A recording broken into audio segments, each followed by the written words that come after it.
exciting episode of the weekly sports roundup with me, your host Felix Munyika. It's episode 10, that means week 10, and that also means the last episode of season 1 of this weekly sports chat with me, your host Felix Munyika. It has been nothing but the very best of Zambian sport ever since we started creating an highlight of the best spotlights that you ever find when it comes to Zambian sports in country and around the globe, and I'm glad we've reached this far. In episode 10 of the weekly sports roundup, I get to look at a few things. Firstly, Zambia's run at the ongoing World Athletics Championships in Japan. Secondly, the under-17's poor run at the COSAFA going on in Zimbabwe. And of course, there's been an argument on whether the corporate world is really committed to help sports in the country. And an example of this is how the Zambia mixed martial arts team was struggling to raise funds for the 11 athletes that are scheduled to go and compete in the World Championships later this year. With more information on this, let's meet on the other side.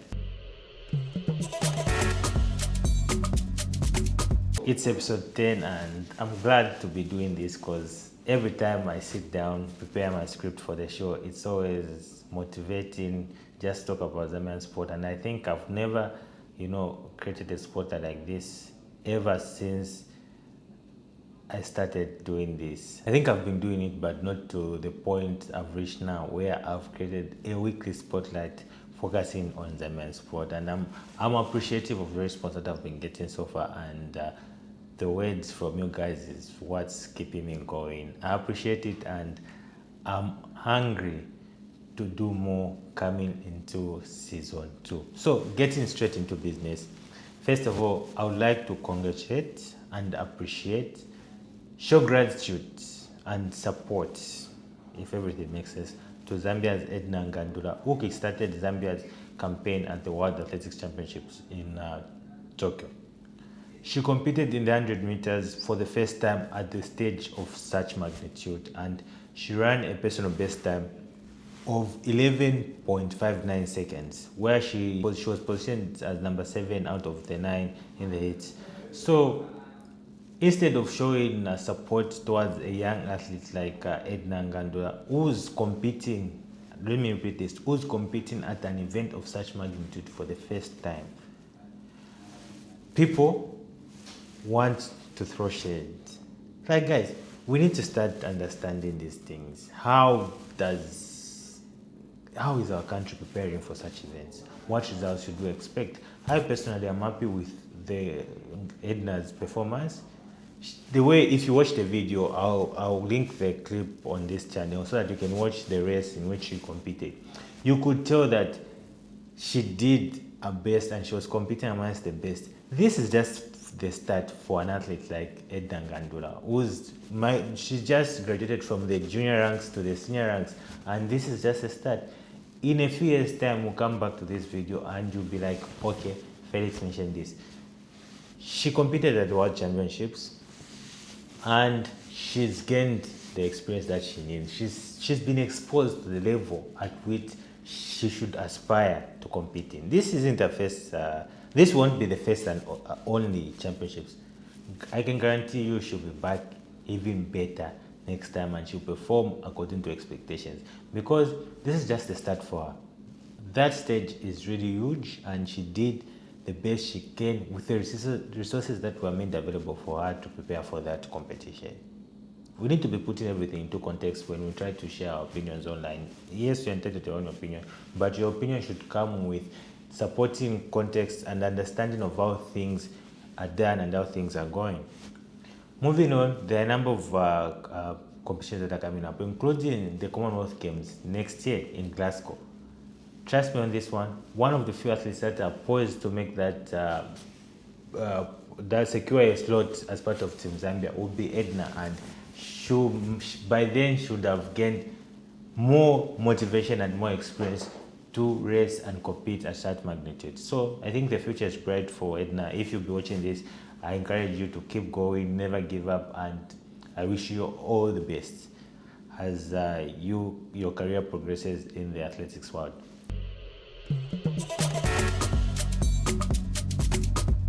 Moving on, Of course, Zambia's poster boy, Muzala Samukonga, was one of the few athletes that have qualified to semi-finals of 400 meters.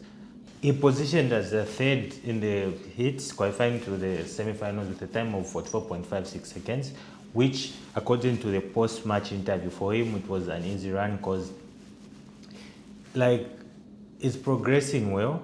This year has been a bit challenging, like he mentioned, but it was good to see him qualify to the next round, which are the semi-finals. And you can quote me on these words once again. When I speak like a prophet when it comes to sport. Muzala qualified to the semi-finals. Once Muzala qualifies to the final, trust me on this one, it will be a podium performance.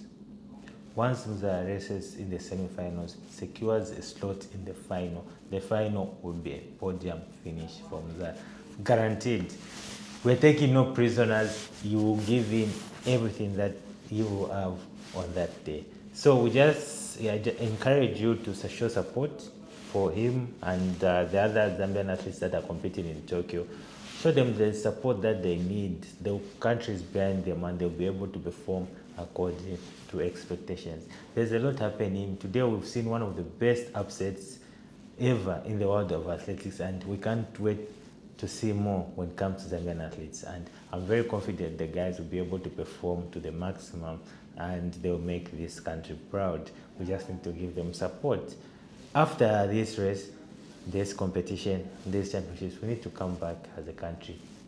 Self-introspection. I always preach on this, self-introspection. We need to do a post-mortem of how the competition went in terms of preparation in a game's time and post-game time, because there are a lot of factors that contribute to a team's performance. It's not just them, the athletes going on the track and running, and if they don't win, then hell will break loose. No, we need to first investigate, introspect, and also evaluate, because how did we prepare the team? What resources do we make available for them to compete at the maximum level? So these are the same questions that we need to be asking ourselves. And which brings me to the next point under Zambia Athletics. This is not the first time. This continues to happen and this needs to be looked into. I've spent my entire life in media, sports media to be specific, and it's like, I don't know how to can describe it, but it hurts me every time I see Zambian athletes go to a competition like the World Championships without a media personnel. Who will be able to tell those stories by the athletes?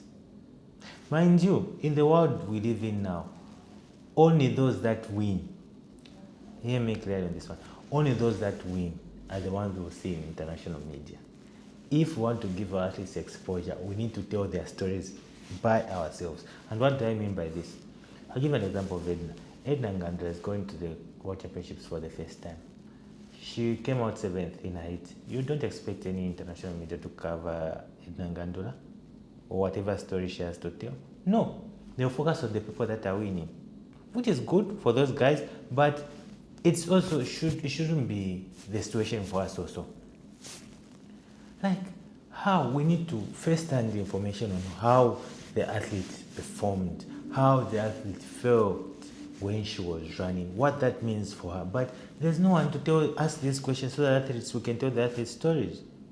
You see, because the other example also I can give is, yes, she competed. This will be a memorable experience for her. She'll be looking back at this day she competed at the World Championship, where all things started, but she didn't have a professional picture to her name. Because the international media won't cover, they won't spend even seconds capturing Edna, because right now she doesn't matter. Unless if she wins, that's when she will matter to the international media. You see, yes, people will say maybe there's no budget line, like everything else, there's no budget line, but we need to be thinking about this critically.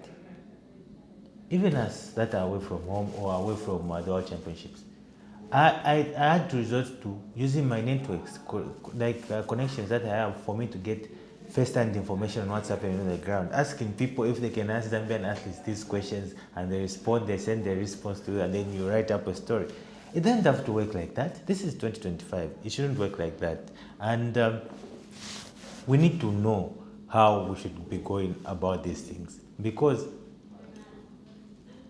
the best experience and the best coverage I've seen when it comes to international sport involving Zambia. I myself have been involved twice. The Birmingham 2022 Commonwealth Games, the coverage was superb because we had a plan, we had people responsible, and the information was flowing like no man's business. Paris was also another one because there was a plan, there were people responsible, the information. We didn't miss any point. Everything, first-hand information was there. We were the first to break the news involving Zambian athletes. We didn't have to wait for hours for people to send in footage, for people to send in pictures, for people to send in stories because we had people on the ground. Give an example of another one that I've enjoyed when it comes to international coverage, the football scene of Zambia during the World Cup in Australia, New Zealand. That was the very best, and a big shout out to the media team that was at FAS. Specifically, I'll just put it out there, Mike Mwang, because I think I even mentioned it to him to say, like, I give kudos, and I told him to say, you did the very best that I've ever seen when it comes to coverage. That's how things, it motivates the athletes. Right now, a few people know that we have a team at the World Championships. I'm trying to do as much as I can, like I do always, creating a spotlight for the so-called minor sports, which for me are still minor sports, looking at these things, because no attention is given to such sports. We have an entire relay team, we have 400 or 100 meters, but they're getting little or no coverage. Timely coverage, not just any other coverage, timely coverage and first-hand information coming from those guys. We don't have to wait for them to come back, then start asking them questions or trying to reach them on WhatsApp. We need to be there in the moment when things are happening.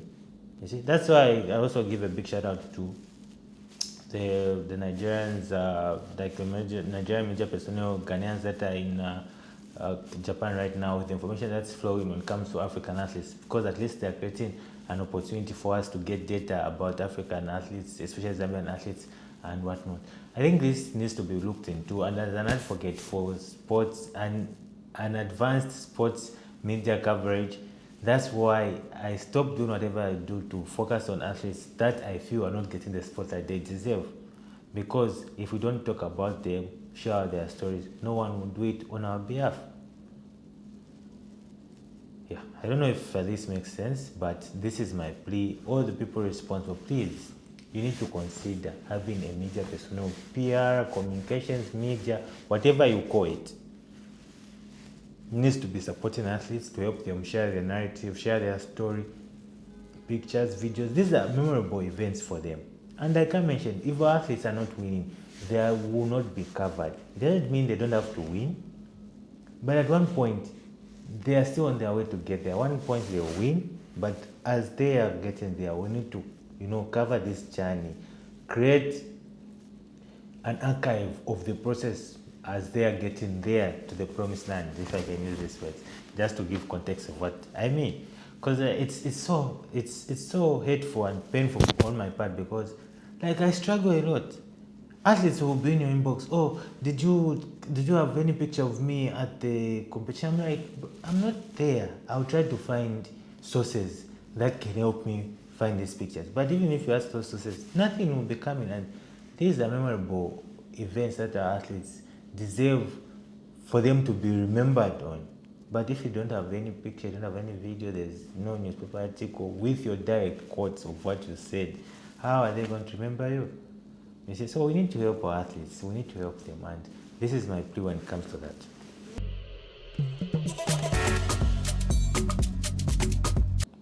Moving on, the Zambia U17 football men's team that's competing in COSAFA, the Southern African Regional Championships, which are also qualified to the upcoming Africa Cup of Nations, lost 2 straight games against South Africa and against Malawi, which means they've been eliminated from the COSAFA. This is the first time we're having such a poor run by the under-17 boys team, and it has shocked not just the Zambian sports football community, but also the region, because no one was expecting that. In as much as there should be problems that should be talked about, I think that shouldn't be talked about. I think some things need to be talked about. First of all, there's a shake-up when it comes to under 17 technical bench side, with a new coach coming in, Chris Kaunda, who's also just like a few days on the job and trying to see how things can go ahead. But that's a lot of work for someone who's new. And trust me, when I just read that, when I just saw, because there was no statement, there was nothing. I think there was a shake-up, I think there was a statement, if I'm not mistaken. But when I just saw that, I knew that we won't get the results that we need or the results that we deserve. And mind you, this is the same team that's supposed to go to the World Cup in a few months' time. So how is the team going to perform? Those are the questions that the FA's new leadership needs to answer. What went wrong? What did things go wrong? The coach is giving his analysis of the situation, how he's looking at things and whatnot. But I think there's more to that. There's more to that than what meets the eye. Because we were winning. I think we played the last edition without losing a game.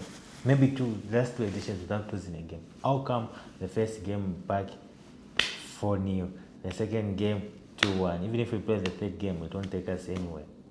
You see? There's a lot that's happening with Zambian football right now, but I think we are taking a very big turn, and hopefully after this turn, things will start improving. Because mind you, we have the Africa Cup coming for the seniors. The Copa Queens have a couple of games, I think, by the end of this year. There's also the remaining few games for the World Cup qualifiers for the seniors. And in as much as we might not make it to the World Cup in USA 2026, but we should remain hopeful we should be hopeful for something that might happen, which means what are we seeing now that will keep us hopeful that things will improve? And right now, Zambian football is not giving us that. Players are having a good time individually, wherever they are playing in their clubs and all that. But when it comes to the team, that's where the national team, that's where the problems are. And it's quite unfortunate that we get to witness this, because we would hope that things will be better with the changes that are happening at football house and whatnot. Maybe it will take some time, but hopefully eventually that should happen anytime soon, because a lot of questions are being asked and those questions need answers to improve the state of Zambian football right now. The last thing that bothered me this week when I was trying to prepare for this show is when I read stories about the Zambian mixed martial arts team struggling to send or they are fighters for the World Championships that are coming up in Europe later this year. So there was a story which read, Zambia's mixed martial arts is racing against time to secure sponsorship to support the national team's participation in the International Mixed Martial Arts Federation World Championships. So according to this report, they have a team of 11 fighters that they need to send, and each athlete has a budget of $3,000 to participate. So the federation is in need of $43,000 to represent the country. Yeah, we have a very good team of fighters. We have fighters like Miracle, who've done very well for the sport, and I think she has a international medal to her name, and so African medals countless. But the issue is that the corporate world in Zambia is not really investing as much as we would expect when it comes to sport, and I'll give you the reason for that. When this is supposed to be a partnership between the sports institution and the corporate entity, which should be beneficial for both parties. You see, what's the return of investment for the corporate world if they give you $50,000 to travel to the World Championships? You see, these are the conversations and these are the things we need to be evaluating, because if the Zambia Mixed Martial Arts Federation approach a corporate entity to say we need the support of this, what is their selling point? What are they bringing to the table? In other words, we need to package the marketing opportunities in sport better. In other words, so that they can be attractive to the corporate world. Zambian sport is still a growing business. If now it can be considered as a business, there's a lot to learn, because right now, sport is still seen as an extracurricular activity in the country. That's why we have these corporate entities put sports under social corporate social responsibility and it stand on its own. It's like they are extending an helping hand to the community. That's how sport is considered in other terms. So like, what's our selling point? What's our marketing value that sport can bring to the corporate entity for them to buy in? That is what we need to present to those guys to say, okay, this is what we are looking at. If you partner with us, you'll be able to benefit in such manner. Because obviously they have a budget allocated for their marketing activities and sponsorship and whatnot. But we need to convince them that it will be a win for the institution also. You see? One thing I encourage every time is that our sports in the country in Zambia shouldn't exist on its own as an island or in its own silo, because there is a mixed martial arts federation in South Africa, for example. And South Africa has a better level of corporate partnerships and corporate sponsorship when it comes to sport compared to Zambia. What are those guys doing that we can try to emulate and apply in the Zambian context so that we can help create or increase the marketing power, the selling point of our sports to the corporate world? Because trust me, no one just wants to give out money. It should be a win-win for all the institutions involved or the partnerships involved. But what is the selling point? What selling point are we using? We can't always go out begging for money when it's also like we're running out of time. You see? We should try to define the good selling point for our sport, the benefits that will give to the cooperating partners, and how they can enhance also their brand visibility as we get the money and how we are going to spend it. And one of the things also, we need to be prudent with how we manage these finances, because once the money is given, obviously we need to report on how the expenses were used, and everyone involved should be happy. Because it's quite difficult every time when you're trying to go for an international trip, like a case for Zambian sport. There's really little or no money for the sports, unless if you're football, obviously. Even football struggles sometimes, because we see the stories, and if you're involved in sport, you know how things go. Most of the time it's government who comes in. But we need to start defining our selling point, our marketing value, and the benefit we will bring to the corporate world if they partner with us in terms of sponsorship and whatnot. And it's always, it's like they're in need of $43,000, and don't expect one corporate entity to give out the $43,000. But if we have different partnerships with different stakeholders, they can bring in a 10, a 15, a 5, and whatnot until you cover what the budget is requesting for. Because it's quite unfortunate. Athletes have been training the entire year, and the air executive of Zambia Mixed Martial Arts will try to source funds, but if they can't source the entire money that is needed, then athletes won't go and compete, at the highest level. And I think as an athlete, in your lifetime, you need to compete at the world championships of your respective sport for you to have a fulfilled journey as an athlete. If you've never competed in the world championships, then what are you doing? Continental, then global. I think that's the highest level. For other sports, they even go up to the Olympics. Some will go to the Commonwealth Games. So these are the things we need to be looking at, and it should be helpful. We need to be doing things that will help the athletes. Because I've seen this problem with Zambian sport, because obviously I was involved in Zambian sport, and it's always quite difficult, especially in the last time, to try to define what you really bring to the table as a sports institution and also the corporate entity. Obviously, you're not the priority, so you need to convince them that they can spend money on you, and how is it going to help the athletes, how is it going to help the institution, their brand image also as a corporate entity, and also how they can feel they've not been ripped up from this partnership. Yeah. So I think with that being said, I'll end today's episode. I try to maintain and be professional when I'm talking about this, but it always gets emotional because it's quite difficult just to understand certain things and whatnot. But yeah, I didn't have much to say in today's episode because obviously we have the World Athletics Championships that are coming up. Muza is, by press time, Muza is racing tomorrow. That's Tuesday, 16th of September. And like I've been doing, I'll issue a preview and a review of the competition so that we can just get more people knowing about what's happening. And you guys, if you're on my Facebook, please share the posts and encourage more people, comment, mention your friends so that they can get up to date with what's happening. I'll do my part, and I encourage you guys also to help me by doing your part. Thank you very much for the support I've been receiving, and this 10-week 10 episode series has been quite interesting. I love it, and I can't wait to get better and be back in the second season where things will definitely be done different. But now I would like also to remind you that the top sports moment of the year will be coming up later this year. So if you follow me on Facebook, on LinkedIn, you'll be able to see the top sports moments in Zambian sport in 2025. I'd encourage you to read and share about what's happened in the year 2025. It has been me, Felix Munyika, for the past 10 episodes, and I can't just stop mentioning my name because it just sounds better.